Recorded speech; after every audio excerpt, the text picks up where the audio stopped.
बीते दिनों उत्तर प्रदेश मध्य प्रदेश की सीमा से लगे हुए गढ़ी थाना की रहने वाली एक 12 साल की मासूम लड़की के साथ स्थानीय युवक ने दुष्कर्म की घटना को अंजाम दिया था।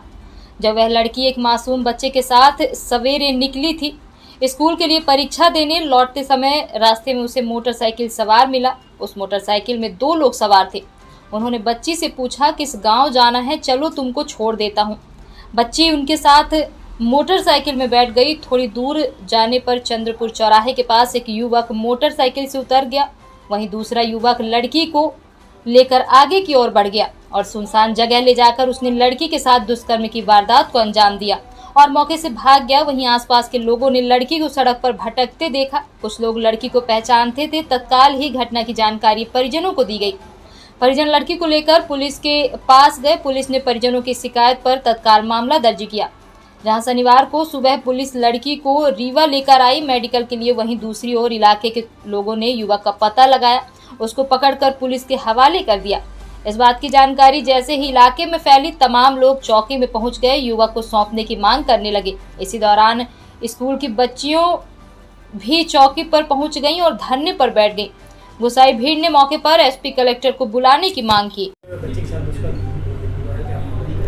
ये कल बच्ची अपने स्कूल से लौट रही थी और उसके साथ एक अन्य बच्चा जो उसी पड़ोस का था वो भी साथ में जा रहा था और रास्ते में इसको ये एक जो आरोपी है ये मिला था और इसने ये कहा था कि मैं तुम्हारे गांव का ही मेरी ससुराल है, चलो तुम्हें छोड़ देता हूँ। और उसको फिर बिना उसकी मर्जी के ले जाके और फिर एक सुनसान एरिया में उसके साथ गलत काम किया था, जिसकी रिपोर्ट कल देर रात थाने पे परिजनों ने लिखाई थी 11-12 बजे और जिसके आधार पे इसमें हमने 376 पॉक्सो एक्ट 363 के मामला इसमें दर्ज किया है और बच्ची का इलाज के लिए यहाँ पे हमने हॉस्पिटल में और यहाँ से फिर मेडिकल कॉलेज में उसका इलाज चल रहा है।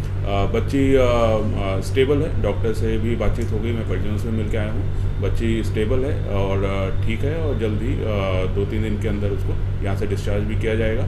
और जहाँ तक आरोपी की बात है, उसके लिए कल से ही टीम लगातार रात भर पूरी लगी रही है और जिसके आधार पर उसको चिन्हित करके और संदेही को चौकी गढ़ी में लाया गया, उससे पूछताछ अभी चल रही है। सर, परिजनों द्वारा थाने का घेराव किया गया है।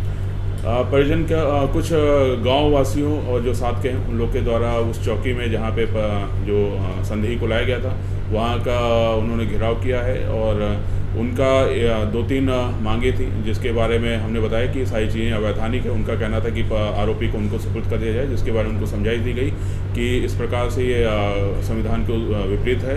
और दूसरा उनकी कुछ अन्य चीज़ों को लेकर भी असंतोष था, रोड और अन्य चीज़ों को लेकर भी असंतोष था। तो सारी चीज़ों का उनको समझाइश दी गई है और उनको ये भी आश्वासन दिया गया है कि जो आरोपी है उसके खिलाफ हम जो भी कठोर उसमें हम वैधानिक कार्रवाई कर सकते हैं, कठोरतम दंड दिलाने के लिए हम प्रतिबद्ध हैं और उसको जल्द से जल्द उसका केस लगा के और कोर्ट से उसको सजा दिलाएंगे। सर, चौकी मौजूद जो भी आक्रोशित भीड़ मौजूद थी वहाँ पे हवाई फायरिंग करनी पड़ी कंट्रोल करने के लिए? नहीं, भीड़ जरूर आक्रोशित थी, लेकिन काफ़ी समझाइश के बाद और पुलिस के कड़े रुख के बाद उसको वो बाहर निकल आई, हवाई फायर की जरूरत नहीं पड़ी है। कितने आरोपी थे सर? एक आरोपी है इसमें।